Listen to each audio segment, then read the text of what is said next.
Peter Alphons தமிழரா இல்லையா சொல்லிவிடுங்க. தமிழர். அமீர் ஜவாஹிருல்லா ஷா நவாஸ் உசைன், அது எந்த நாட்டு பேருன்னே தெரியல. இவங்க எல்லாம் தமிழர்கள் தானே.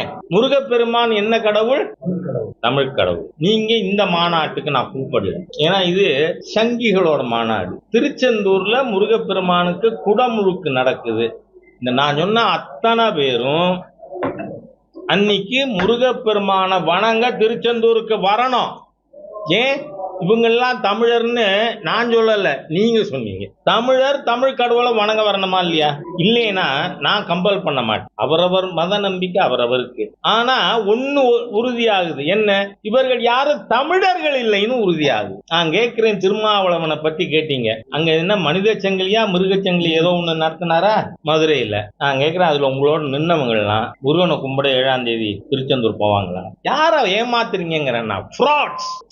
நீங்க எல்லாம் மக்களை ஏமாத்துறது, டிவைட் பண்றதா? முருகனை நம்புபவர் மாத்திரம், முருகனை வணங்குவர் மட்டும்தான் தமிழன், மற்றவே தமிழன் இல்லைங்கிறேனா? நெத்தில இருக்கிற திருநீர் அழிச்ச திருமாவளவன் ஹிந்து விரோதி தானே. ரம்ஜானுக்கு கஞ்சி குடிக்கிறீங்க, அது முஸ்லிம் பழக்கம், ஐ ஷுட் நாட் கொஸ்டின். ஆனா கடைசி சொட்டு கஞ்சி நக்கி நக்கி குடிக்கிறவரை குல்லா போட்டிருக்கிறா இல்லையா? நீ குல்லா எடுத்துட்டு தான் நான் கஞ்சி குடிப்பேன் சொல்லி இருக்காரா திருமாவளவன்? ஹிந்து விரோதி. அதனால ஹிந்து விரோதத்தை காட்டுறக்கா மதுரையில கூடுற என்ன நினைச்சேன்னு இருக்கீங்க. அதனால இந்த எல்லா ஹிந்து விரோத தீய சக்திகளும் 26ல தூக்கி எறியப்படுவார்கள்.